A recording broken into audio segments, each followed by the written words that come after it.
Firman Allah Ta'ala, Innal ladhina qalu rabbunallahu thumma istaqamu fala khawfun alaihim wala hum yahzanun.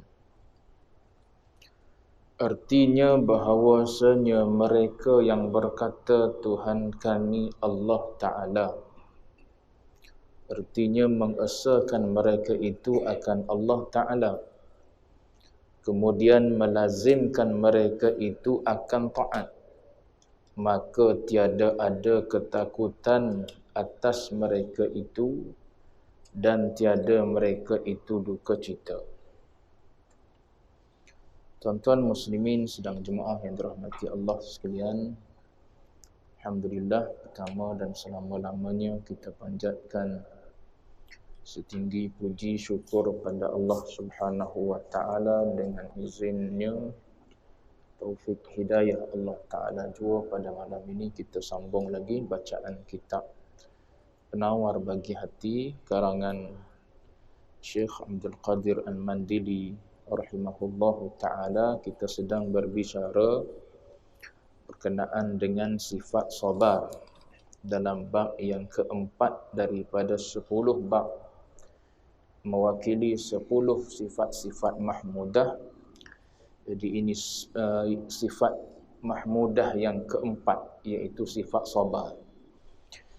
Dan kita sedang berada pada perenggan pembahagian sabar ini kepada 3 pangkat. Disebutkan pada kita dalam kuliah yang lalu, pangkat yang pertama iaitu pangkat yang lebih tinggi dan lebih kuat. Bagaimana pangkat yang tinggi dan kuat ini? Bahawa menghinakan ia seorang itu akan yang menyeru kepada keinginan, yakni nafsu ammarah, hingga tiada ada tinggal baginya, bagi yang menyeru kepada keinginan itu, kekuatan. Dan tiada dapat sampai kepada ini pangkat melainkan dengan mengekalkan sabar dan dengan lama bersungguh-sungguh, yakni mujahadah. Dan orang yang sampai kepada ini pangkat masuk di dalam perhimpunan sekalian mereka yang Allah Ta'ala sebut dalam ayat tadi. Baik, jadi kita nak lihat orang yang sabar ini akan berada di dalam kelompok ayat yang kita bacakan tadi. Apa istimewa dia? Ada beberapa keistimewaan dalam ayat ini. Dalam ayat surah Al-Ahqaf, ditulis kat bawah nota kaki tu, surah Al-Ahqaf ayat nombor 13. Innal ladzina qalu rabbunallah thumma istaqamu fala khaufun alaihim wala hum yahzanun. Baik, Allah Ta'ala kata bahawasanya mereka yang berkata Tuhan kami Allah Ta'ala. Maknanya apa Tuhan kami Allah Ta'ala tu? Artinya mengesahkan mereka itu akan Allah Ta'ala. Ini dipanggil tauhid ni. Tauhid pada usuluddin dipanggil. Tauhid pada usuluddin maknanya kita beriktikad bahawa Allah Ta'ala tu esa. Allah Ta'ala tu tunggal. Di antara sifat Allah Ta'ala ialah wahdaniyah. Kalau tuan-tuan mengaji dalam sifat 20, kita bilang wujud, qidam, baqa, mukhalafatuhu ta'ala lil hawadith, qiyamuhu binafsih. Yang keenam, wahdaniyah. Itu Allah Ta'ala bersifat dengan sifat esa, bersifat dengan sifat tunggal. Maka dalam ilmu usuluddin dia bahas tadi, esa Allah Ta'ala ni esa pada apa? Esa pada zat, esa pada sifat, esa pada af'al. Dibahas situ. Lepas tu setiap perbahasan tersebut pecah pula kepada 2. Keluarlah istilah kam muttasil pada zat, kam munfasil pada zat, kam muttasil pada sifat, kam munfasil pada sifat. Kemudian kam muttasil pada af'al, pada perbuatan, kan munfasil pada af'al. Pecah jadi 6 pula situ perbahasan dia. Semua tu dalam ilmu tauhid usuluddin. Perbahasan dia. Tuan-tuan mengaji akidah bab wahdaniyah keluar perbicaraan tersebut. Kitab paling asas sekali kita biasa kalau aliran pondok dia mengaji kitab Al-Misbahul Munir. Dalam tu dia bahas satu-satulah berkenaan dengan sifat. Cuma dia mula dengan rukun agama dulu di awal kitab tersebut. Cuma akhir tu dia cerita satu-satulah berkenaan dengan zat Allah Ta'ala, dengan sifat dan af'al. Baik, cuma nak sebut sininya ialah ketika kita beriktikad Allah Ta'ala ni wahdaniyah, maka dalam ilmu usuluddin ajar pada kita Allah Ta'ala ni wahdaniyah pada zat. Zat dia tu sendiri wahdaniyah. Zat Allah Ta'ala tu sendiri esa, tunggal. Allah Ta'ala ni satu dengan makna la yatajazza. Dia tak berjuzuk-juzuk macam kita. Kita ni sebab berjirim. Kita ni sebab ada jisim. Maka kita ni berjuzuk-juzuk. Ada juzuk dipanggil tangan. Ada juzuk dipanggil kepala. Ada juzuk dipanggil badan ni. Badan dipanggil. Kalau orang bertemu daripada sini sampai sini, orang panggil tangan, orang tak panggil Zaid tu. Tengok tergolek atas jalan raya. Zaid lah. Dah, orang panggil tangan. Tak panggil Zaid dah. Mana Zaid tu? Tangan ada ni. Tu Zaid lain, tangan lain. Tu manusia. Adapun Allah Ta'ala tidak berjuzuk-juzuk gitu. Tu nak faham kok usuluddin tu pun payah dah kita. Nak pergi silau kok tasawuf pula. Nak suruh hati hidup dengan Allah Ta'ala yang esa tu. Sebab daripada yang esa tu lah keluar sifatnya. Sifat tak ada sifat yang tiada kam muttasil munfasil tu. Tak ada sifat dua di Allah Ta'ala. Kudrat dua-dua. Ada dua sifat kudrat. Kudrat satu, kudrat dua. Kudrat satu boleh buat ni, kudrat dua boleh buat ni. Itu dipanggil kam muttasil pada sifat. Kalau ada dua lemah Allah Ta'ala. Kudrat ni boleh buat ni, kudrat ni boleh buat ni. Jawab dia lemah. Itu tak layak bagi Allah Ta'ala. Itu bahas pada kam muttasil pada sifat. Banyak benda juga dalam usuluddin pun. Nak boleh jadi kejap iman kita pada Allah Ta'ala ni. Walaupun nama dia aqidah tu khamsin. Nama dia aqidah 50. Aqidah 50 tu ringkasan ulama nak suruh mudah kita pergi mengaji je. 20 sifat apa wajib bagi Allah Ta'ala, 20 sifat mustahil bagi Allah Ta'ala, 1 sifat harus bagi Allah Ta'ala. Campur dengan 4 wajib pada Nabi, 4 mustahil pada Nabi, 1 harus pada Nabi. Campur semua tu 50. Aqidah tu khamsin ulama kata. Ngajian ni kalau kita boleh faham ngajian tu, gugurlah tuntutan fardu ain. Tak ngaji, tak gugur tuntutan, tanya dalam kubur tak boleh jawab nanti. Dari sudut wahdaniyah tu, keesaan Allah Ta'ala takut tak boleh jawab. Duduk mengaji tentang apa? Tentang benda lain di dunia ni. Sehingga tak kenal aku ni wahdaniyah. Mari saat nak mati mari jelmaan. Akulah Tuhan. Iya. Sebab apa? Nampak berkuasa mari tu.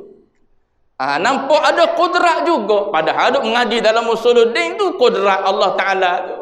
Duk mengaji sifat Allah Ta'ala tu tak ada dua pada Allah Ta'ala. Kalau dua pula ada makhluk lain satu lagi yang ada serupa dengan Allah Ta'ala. Itu dipanggil kam munfasil pada sifat. Ternafi juga. Tak boleh ada gitu. Kalau ada yang begitu, lemah Allah Subhanahu Wa Ta'ala. Tak layak jadi Allah lah dia. Jadi semua tu nak nafi. Nak tak ada pada Allah Subhanahu Wa Ta'ala. Tu kata dia tu satu Allah Ta'ala. Tu tuan-tuan mengaji dalam usuluddin. Sifat wahdaniyah. Sini nak sebut wahdaniyah Allah Ta'ala. Bila kita mengaji dalam usuluddin, Allah Ta'ala wahdaniyah pada zat. Kemudian dia wahdaniyah pada sifat. Sifat dia pun sifat yang esa. Satu tu lah sifat pada dia. Kalau ada iradat satu tu. Bukan kata ada dua iradat, tidak. Ataupun ada yang lain sama iradat dia dengan Allah Ta'ala. Tu ternafi juga. Begitu juga zat Allah af'al Allah Ta'ala, perbuatan Allah Ta'ala asa juga. Bila kita dah mengaku begitu, itu dia panggil pegangan yang berbentuk i'tiqad dalam hati. Tu i'tiqad tu tepat di hati. Yakin sungguh Allah Ta'ala tu Maha Esa. Lepas tu kena pergi pula pemurniannya melalui ilmu ni. Ilmu tasawuf. Sebab setakat i'tiqad saja, pegang saja, kadang-kadang tak silau di hati. Bila tak silau di hati, yang esa tu pada hakikatnya Allah Ta'ala je. Bila kita duduk dalam keadaan beribadat pada Allah Ta'ala ataupun buat sesuatu, kadang-kadang terlepas kita daripada Allah Ta'ala. Bila terlepas, nampak diri kita. Nampak kita lah duduk berdiri semayang tadi. Nampak kita dalam baca Quran. Nampak kita dalam zikir. Bila nampak kita, jawab dia, mari riak lah. Mari riak. Kita pun boleh buat juga supaya dengan Allah Ta'ala. Penuh lah. Sebab tadi duk mengaji, tak ada af'al yang lain selain daripada Allah Ta'ala. Habis tu kita ni majazi je. Majazi. Supaya ibarat macam robot lah. Macam mana robot ni boleh bergerak? Sebab ada bateri. Cuba buang bateri, tak ada gerak dia. Supaya kita sebab ada ruh. Ruh mari mana? Wa nafakhtu fihi min ruhi, kata Allah. Aku tiup masuk daripada aku. Bolehlah kita bergerak. Kalau tidak, duduk batang tubuh jasad gitu, sekujur jasad duduk kerah gitu. Siapa pun tak kenal itu. Hal ata 'alal insani hinum minad dahri lam yakun syai'an madhkura. Tu dalam surah Insan duk sebut tu. Tak ada siapa-siapa kenal siapa ni duduk terbaring dalam bentuk macam ni. Sehinggalah Allah Ta'ala tiup masuk roh, barulah orang kenal, oh ni insan nama dia. Maknanya mulia kita ni di roh. Bila roh mengenal Tuhan, alastu bi rabbikum qalu bala syahidna. Roh saksi tu, saksi Allah Ta'ala. Mulia roh ni. Tapi bila masuk dalam jasad, bercampur antara roh dan jasad. Kita ikut jasad ke ikut roh? Roh bersifat ulwi, jasad bersifat sufli. Sebab jasad tercipta daripada tanah, dia bersifat rendah. Adapun roh bersifat ulwi, dia adalah ciptaan daripada Allah Ta'ala. Maka kita turut tanah rendah kita. Turut roh tinggilah kita. Ni dia nak suruh jadi turut sebagaimana yang Allah Ta'ala kehendaki.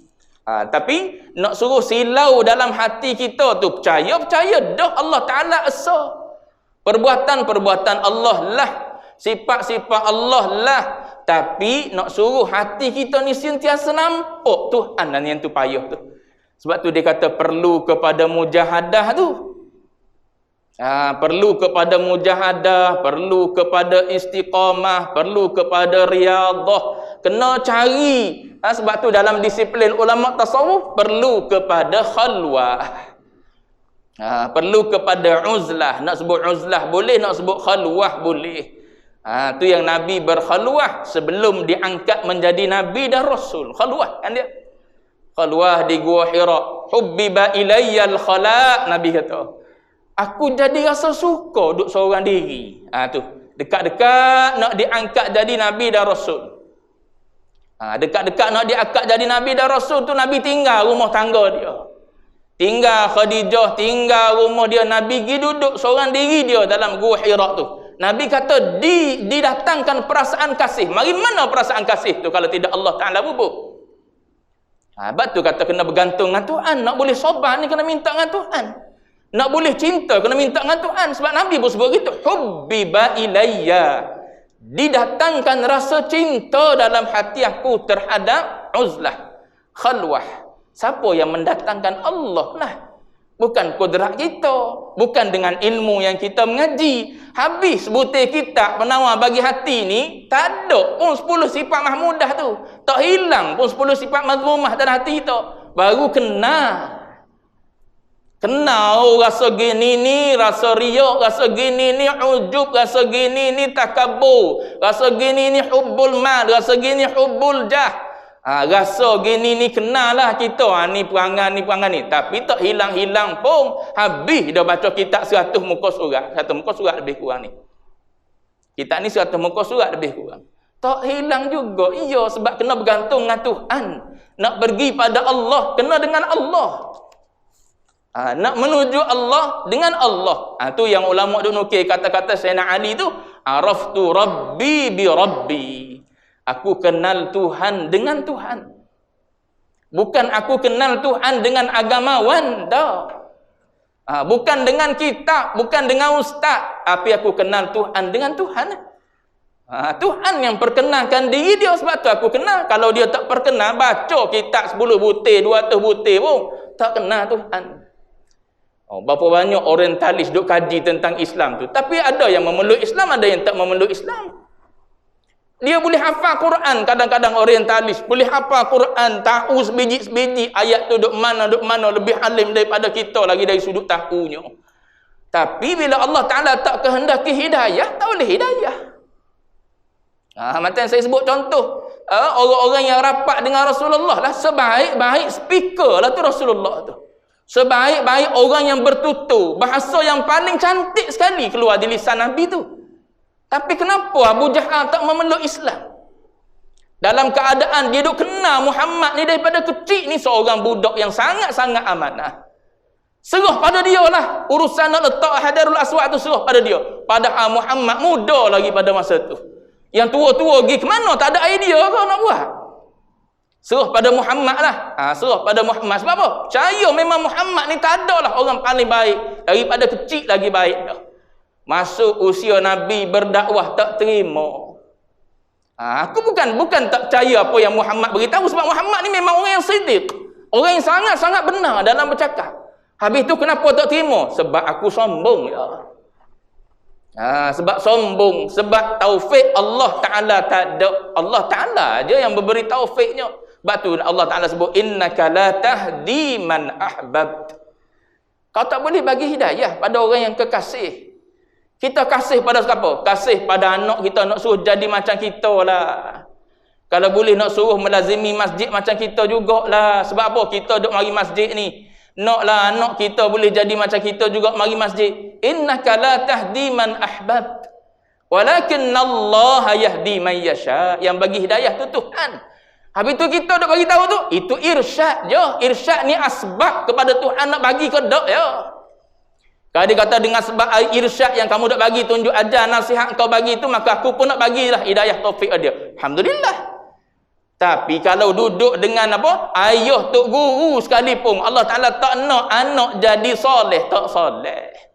Lepas tu jangan duk hukum. Allah, anak tok guru begini. Jangan kata gitu.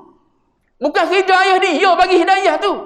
Ayah dia boleh jadi hajar daripada awal pagi sampai malam, ajar boleh jadi. Kejut sebelum subuh, tahajud sekali dengan anak, dengan ayah. Kemudian lepas main subuh mengajar, lepas main zuhur mengajar, boleh jadi ayah dia. Tengok-tengok besar tak leka apa yang ayah ajar. Kita dah kata, anak tok guru pun serupa sedap kita kata.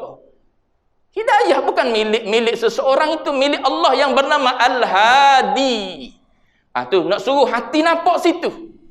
Bila hati tak nampak, tu yang mula caci tu keluar mulut. Oh, tak padang anak tok guru, tak padang anak kaunselor, tak padang anak motivator Malaysia, tersohor di Malaysia. Anak dia sendiri pun tak termotivasi nak motivasi orang. Ramai orang keluar ayat gitu.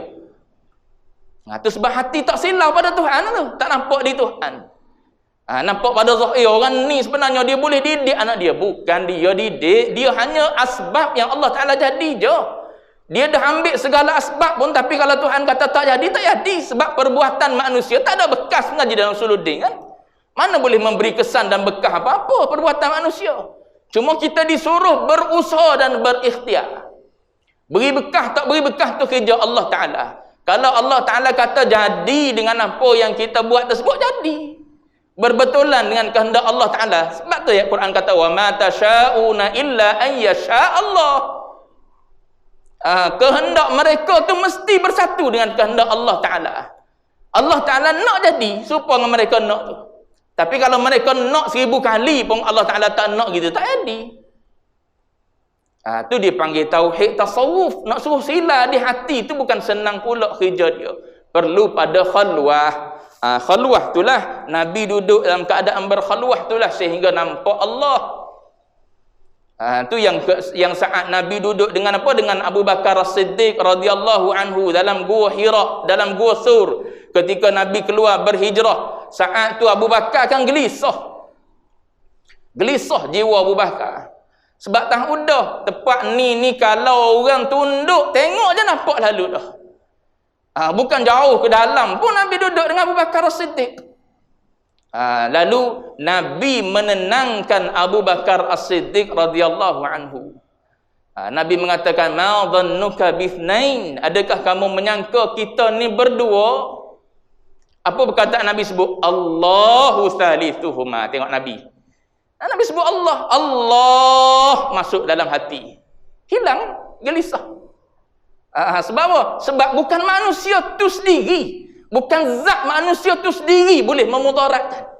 Kalau Allah Ta'ala atur skrip, dia gi, dia ita, maka ia jadi.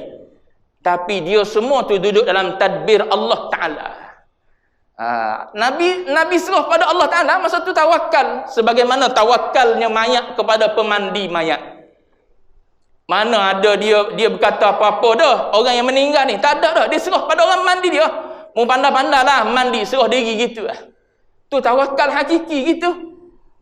Tawakal sebenar. Tak ada dah kata, jaga weh telinga aku ni masuk air. Tak ada. Kalau keluar gitu lari pemandi jenazah. Tak ada dah, duduk senyap. Tak ada kata apa dah. Ikutlah, nak belek kok mana, nak akak kok mana, nak letak macam mana. Pulanglah. Buatlah macam mana. Serah dah diri dia pada si pemandi mayat. Gitulah ibarat hati kena duduk. Tu tawakal. Zahir hijau pergi lah. Hijau lagi ke mana pun. Nak buat kerja apa? Nak meniaga tepi jalan, nak buka gerai, nak buka pasar, nak meniaga pasar malam. Kisah gigi lah perbuatan zahir itu. Itu syariat suruh. Hati biar duduk dengan Tuhan semua ni. Aku meniaga pasar malam, kalau Tuhan tak bagi kaya, tak bagi duit, tak dapat. Aku duduk di rumah, kalau Tuhan nak bagi duit, dapat. Tu dia panggil hati duduk dengan Allah Ta'ala. Zahir duduk hijau Allah Ta'ala. Apa yang Allah Ta'ala suruh juga pada syariat. Bukan zahir duduk sajalah kalau gitu. Tu agama tak ajar gitu.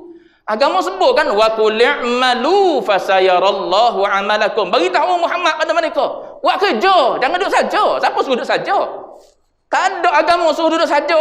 Wa qul, kata Nabi, kata Allah Taala pada Rasulullah, ya Muhammad, beritahu pada mereka tu, i'malu. I'mal ni kalau terjemuh dengan makna amal, amal saja, amal ibadat. Tapi kalau kita terjemuh dengan makna luas, maknanya beraktiviti, buat kerja. Jangan duduk saja. Sebab tu dalam apa? Dalam surah apa? Sabbih isma rabbikal a'la kau. Belakang sekali tu. Wa idza faragta fansab. Surah apa? Al-Hapus semua. Dah lah saya Al-Hapus dah, tuan-tuan Al-Hapus juga. Wa idza faragta fansab. Bila selesai bangun. Tu tengok ayat Quran sebut. Idza faragta, bila selesai kau buat perkara tersebut, fansab, bangun, buat yang lain pula. Tak ada agama suruh duduk saja. Kita je buat apa tu? Duduk saja. Sedap duduk saja. Agama tak suruh duduk saja. Biar ada aktiviti yang jadi ibadah, jadi amal soleh. Duduk saja, nama duduk saja, tapi tangan duduk zikir, subhanallah, subhanallah, tak apa. Duduk sandar atas kursi Chesterfield apa? Chesterfield. Kursi mendok, tahu tuan-tuan, orang duduk gila sekarang ni. Duduk sandar molek situ, tapi tangan duduk kira subhanallah, alhamdulillah, la ilaha illallah, Allahu akbar dan sebagainya. Itu tidak duduk saja tu nama dia tu. Duduk beramal ibadat juga. Nak siapa kau hati boleh silau gitu. Ni ilmu tasawuf aja. Nak pergi dalam lagi. Yang ni tak dalam ni. Yang ni dia cerita sifat ni. Tuan-tuan nak pergi kepada tauhid tasawuf, ngaji Durrus Samin. Kitab pondok Durrus Samin ni pih lah. Tapi cerita tauhid tasawuf. Macam mana nak silau, nak suruh hati ni silau. Tapi tak cukup dengan kita baca, kena amal. Dia tasawuf ni benda amal. Tasawuf ni dia amali. Dia bukan halwa telinga. Dia bukan halwa telinga. Kita dengar bak sobat, balik. Tak jadi sobat. Dia kena amali. Ngaji bak taubat, cerita bak taubat, balik duduk saja, tak ada apa. Balik kena bangun sembahyang sunat taubat. Tu kalau Habib Ali Al-Jufri gitu dia ajar. Selepas habis majlis kita ni, kita bicara tentang taubat, tuan-tuan balik selepas ni bangun buat 2 rakaat sembahyang sunat taubat. Lepas tu minta ampun dengan Tuhan atas segala dosa yang kita buat selama ni. Amali tasawuf ni. Dia bukan halwa telinga. Oh sedaplah dengar cerita tasawuf. Tak ada apa. Balik kena amal. Macam mana nak dapat sifat-sifat ni? Nak suruh nampak Tuhan je dalam hati kita ni setiap masa kalau boleh. Bila tak nampak tu saat lalai. Dia dua je hati kita ni. Waktu ingat, waktu lalai. Tak ada ingat, lalai. Tak ada lalai, ingat. Gitu ya hati kita ni. Ingat pada Allah. Dia tak nak ingat pada manusia. Ingat pada Allah Ta'ala. Jadi nak sampai ke situ itulah dia kata perlu kepada mujahadah. Jadi bila dah sampai situ, orang yang mengesahkan mereka itu akan Allah Ta'ala tu, kemudian melazimkan mereka itu akan taat, melazimkan akan mereka itu yakni istiqamah. Istiqamah itulah diterjemah dengan makna melazimkan anggota zahir itu. Pada zahirnya istiqamah, melakukan taat pada Allah Ta'ala. Bila duduk dalam keadaan demikian, maka tiada ada ketakutan atas mereka itu. Tak ada khauf pada mereka. Khauf ni pada perkara apa? Pada perkara yang ada di depan mereka. Tak ada khauf. Maknanya apa? Ni ayat yang cerita saat manusia nak mati ni. Orang yang beriman pada Allah Ta'ala yang esa, kenal Tuhan. Silau dalam hati dia tentang Allah Ta'ala, keesaan Allah Ta'ala dan segala sifat Allah Ta'ala tersebut. Kemudian dia duduk dalam keadaan melakukan ibadat pada Allah Ta'ala. Orang ni saat nak mati, mari malaikat beritahu kepada orang ni, la khaufun alaihim, tak payah takutlah. Tak payah takutlah. Takutlah pada apa? Pada benda yang ada di depan kita. Maknanya selepas daripada mu mati ni, pergi ke mana? Dalam kubur. Tak payah takutlah. Keamanan untuk engkau dalam kubur. Lepas daripada kubur nak pergi ke mana? Nak pergi ke mahsyar. Tak payah takutlah. Ni tengok istimewanya orang ni. Lepas daripada mahsyar nak pergi ke mana? Nak pergi ke syurga ataupun ke neraka. Tak payah takutlah. Tempat engkau syurga dah.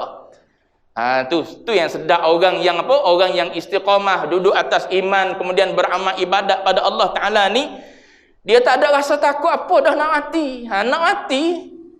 Sebab tu Rasulullah saat nak meninggal, Rasulullah disebut Ar-Rafiqul A'la. Rafiqul A'la tu Aisyah kata, aku tahu saat tu Nabi diberi pilih. Nabi saat tu diberi pilih oleh Allah Ta'ala, adakah nak terus hidup ataupun nak mati, meninggalkan dunia ni bertemu dengan Allah Ta'ala. Maka Nabi kata apa? Ar-Rafiqul A'la. Nak bertemu dengan Allah Ta'ala. Sebab apa? Seronok bertemu kekasih. Mati ni bukan hilang, tuan-tuan. Mati ni zahir je kita nampak hilang. Dia berpindah alam je, dia ada. Dia ada, cuma dia pindah satu alam. Proses untuk masuk ke alam lain, dia kena melalui mati. Kalau tak mati, dia tak boleh masuk ke alam lain tersebut. Supaya kita lah, nak boleh mari ke sini ni, kena pindah, masuk dalam rahim dulu. Tak boleh, tu jadi, tak ada. Adam dan Hawa je gitu. Lepas tu, selepas daripada Adam dan Hawa juga, nak keluar duduk di alam dunia ni, mesti kena melalui rahim ibu. Aku tak nak masuk dalam rahim ibu. Tak boleh jadi, tak boleh duduk atas muka dunia ni. Begitu juga nak pergi ke syurga lah. Kalau nak pergi ke syurga kena mati. Takut sebab apa? Pada mati. Gitu. Kita takut tu sebabnya kita rasa kita tak ada amal. Baguslah tu rasa tak ada amal. Beramal. Beramal dok juga. Tu masalah kita. Tahu dah tak ada amal, takut nak balik akhirat, beramal pun dok juga. Taubat pun dok juga. Tu depan nanti dia cerita. Ada yang kadang-kadang dia tewas tahap sabar yang tengah-tengah. Kadang-kadang dia benang, kadang-kadang dia tewas. Yang tewas memang tangguh-tangguh, bertaubat nanti depan dia cerita. Tu masalah. Jadi orang yang duduk dalam keadaan mengatakan Allah Ta'ala esa, bukan sini maksud dia duduk sebut Allah Ta'ala esa saja, tidak ni. Maknanya dalam i'tiqad dia pun betul, dalam apa? Dalam musyahadah dia pun betul dengan Allah Subhanahu wa Ta'ala. Sebab tu dia boleh duduk dalam keadaan istiqamah melakukan ibadat dan taat pada Allah. Maka orang ni istimewanya, dia tidak ada rasa takut dengan apa yang akan menunggu dia di hadapan. Kemudian walahum yahzanun. Walahum yahzanun ni benda yang dia nak tinggal. Apa yang kita nak tinggal? Anak, bini, kan orang nak meninggalkan mikir tu. Mikir macam mana lah bini aku lepas ni dah lah aku tak benarkan dia bekerja dulu waktu aku hidup. Nak suruh jadi suri rumah je walaupun bini kita ada ijazah juga katakanlah. Kita tak benar, tak apalah awak duduk rumah lah jaga anak didik anak biar saya je kerja. Saya mati macam mana lah mikir. Kita hutang rumah ada lagi, hutang kereta ada lagi, hutang pinjaman peribadi ada lagi, anak-anak kecil-kecil lagi nak sekolah macam mana lah ni.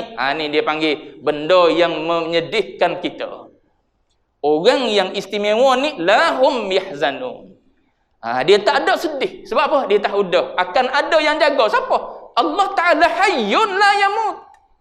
Allah Ta'ala kan maha hidup dan dia al-hafidh. Fallahu khairun hafidha.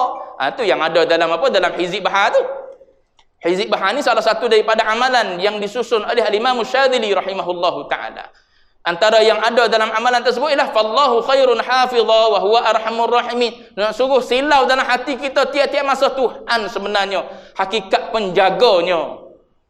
Semugilah ke mana pun Allah Ta'ala jaga kalau mesrah pada dia. Nak tinggal rumah, nak tinggal kereta, tak ada gelisah. Nak balik kampung seminggu pun pusing rumah kita. Sebab apa? Kita duk berasa kita jaga, CCTV yang jaga. Nak tinggal anak pun tak ada apa, tak ada rasa pelik, tak ada rasa takut, tak ada rasa sanksi dan sebagainya. Sebab apa? Allah Ta'ala jaga. Tapi kalau jiwa kita tak ada ta'alluq dengan Allah Ta'ala, berasa kita jaga. Rasa tak lepas dengan kita. Anak aku tak tengok lagi ni. Allah Ta'ala duk tengok tiap-tiap masa. Mana pernah luput daripada ilmu Allah Ta'ala? Semua makhluk tak pernah luput daripada ilmu Allah Ta'ala. Kau tuan-tuan rasa Allah Ta'ala ni macam kita juga. Kalau gitu pelik akidah kita tu. Kena betul balik ilmu Allah Ta'ala. Ilmu Allah Ta'ala tu muhit kan? Muhit maknanya merangkumi semua sekali. Mengelilingi semua sekali. Muhit ni kan apa? Lautan. Maknanya seluas itulah ilmu pengetahuan Allah Subhanahu wa Ta'ala tentang makhluk-makhluk dia ni. Tak ada benda yang jatuh, basah ataupun kering, semua sekali dalam ilmu Allah Ta'ala. Tu Quran tersebut wala ratabin wala yabisin illa fi kitabim mubin. Semua duduk dalam kitab Allah, dalam ilmu Allah Ta'ala. Jatuh pada waktu gelap kau, jatuh pada waktu terang kau, setiap biji air hujan yang turun semua dalam hitungan Allah Ta'ala. Pelik apa anak kita seorang je. Hatta pergi sekolah minta dengan Allah Ta'ala tolong jagalah ya Allah. Dia tak ada dah di depan mataku ni, tapi daripada engkau tak pernah putus. Tolong jaga dia, pertemukan dia dengan sahabat-sahabat yang baik, pertemukan dia dengan guru-guru yang boleh didik dan bimbing dia jadi orang soleh. Jadi hamba engkau ya Allah, bukan jadi hamba dunia, jadi hamba engkau. Payah nak bertemu orang guru-guru yang jenis boleh didik macam tu. Yang duk bagi dunia boleh hadi ramah, tapi nak yang boleh bagi akhirat sekali. Barulah budak tu tak terluput ataupun tak terpisah antara dunia dan akhirat. Kata dunia saja, pisah dengan akhirat. Tak nak gitu. Dahlah kita tak ada dah peluang untuk untuk bagi pengajian lain dah. Sekolah lah anak kita daripada pagi sampai ke petang, sekolah kebangsaan tu jelah yang adanya. Maka tu yang kena minta dengan Tuhan tu. Biar ada peluang untuk dia bertemu dengan orang-orang yang soleh, guru-guru yang soleh, yang baik, yang bukan mengajar dalam kelas bagi ilmu akademik saja, tapi boleh ajar dan didik dia akhlak yang baik. Gitu. Baik. Jadi orang yang nak meninggal ni kata Allah Ta'ala, orang yang duduk dalam keadaan macam ni lah. Qalu rabbunallah thumma istaqamu ni, apa yang dia nak tinggal tu lahum yahzanun, dia tak ada rasa sedih apa yang dia nak tinggal, sebab dia tahu dia bukan tinggal pada yang tak tahu, dia tinggal pada yang maha tahu. Dia bukan tinggal pada yang tak ada orang jaga, tapi dia tinggal pada yang maha menjaga, yakni Allah Ta'ala. Baik. Mana tadi? Dan tiada mereka itu duka cita. Kata lagi muallif, dan mereka itu diseru dengan tu orang yang nak meninggal tadi tu diseru dengan ayat pula, ya ayyatuhan nafsul mutmainnah irji'i ila rabbiki radiyatan mardiyah. Artinya, hai yang mana-mana ruh yang sentosa, sentosa yakni yang aminah, kembali olehmu kepada Tuhan engkau pada ketika engkau redha dengan pahala, lagi diredai pada sisi Allah Ta'ala dengan sebab amal engkau. Ini panggilan dia.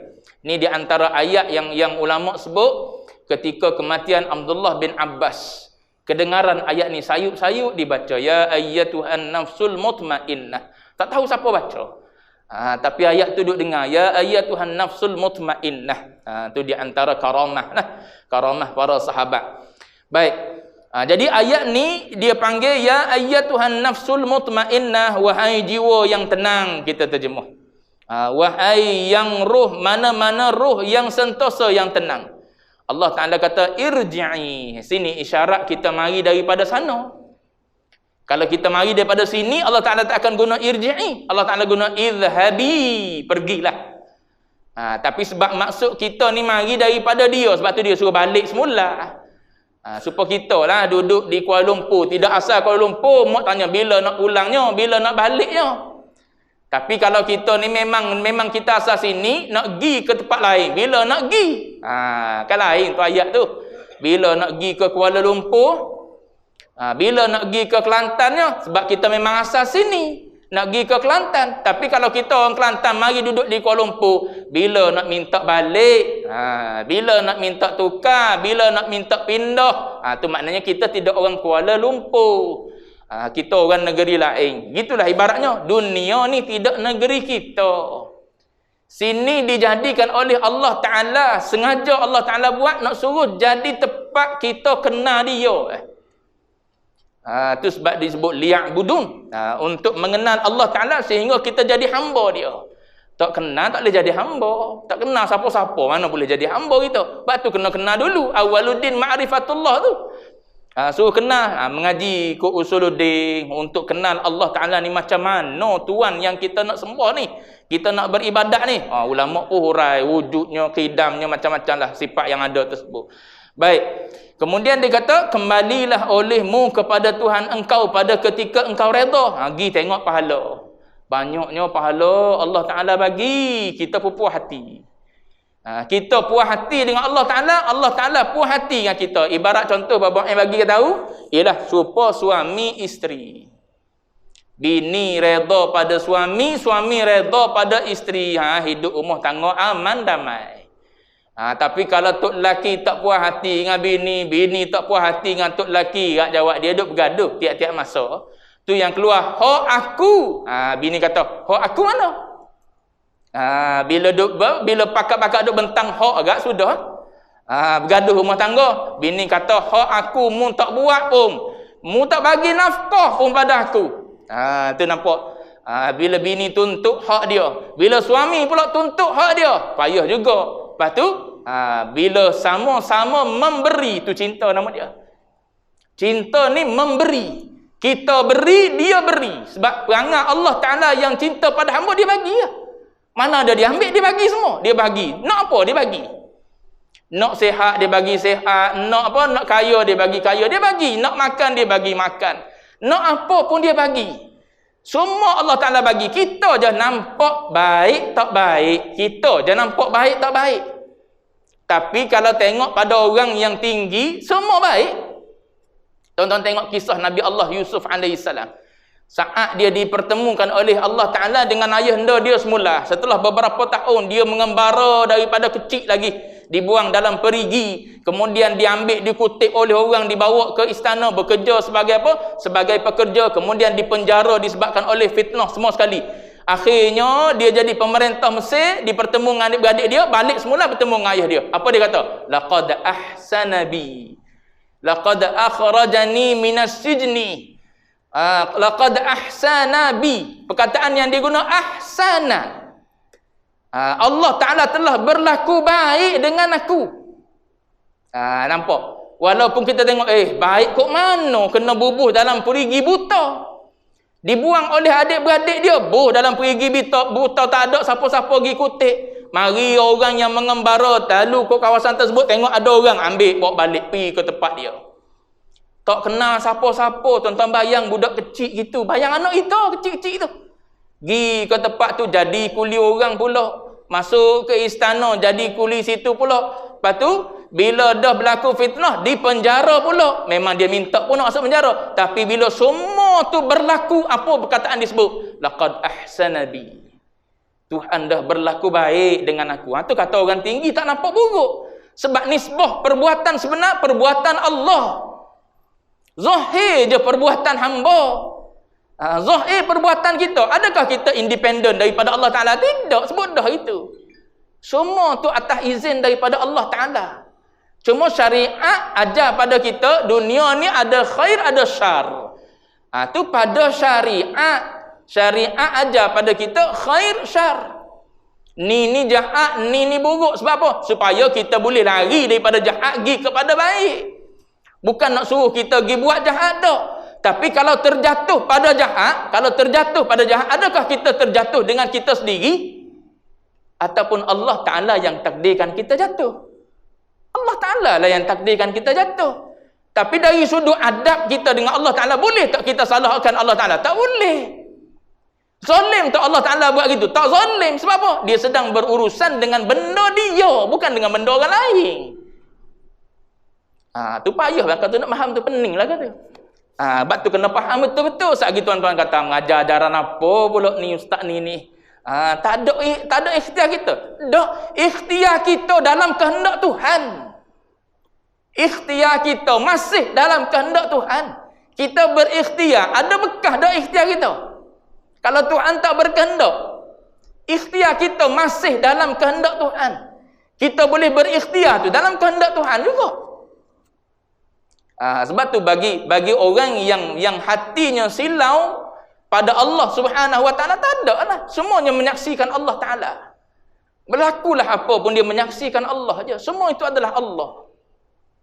Al-fa'ilul haqiqi ialah Allah Ta'ala. Pelaku yang sebenar-benarnya ialah Allah.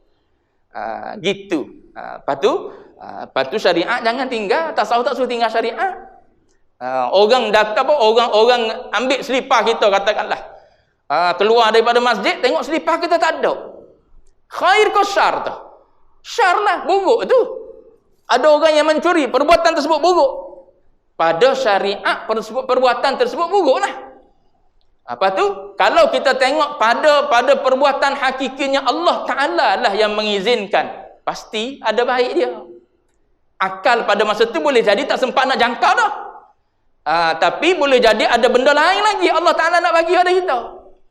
Boleh jadi nak diganti dengan benda lain, boleh jadi nak diberi benda lain lagi pada kita. Tapi pada masa tu kita silau pada Allah Ta'ala ataupun tidak. Kalau tak silau kan jawab dia mula ngamuk, maki hamun dan sebagainya.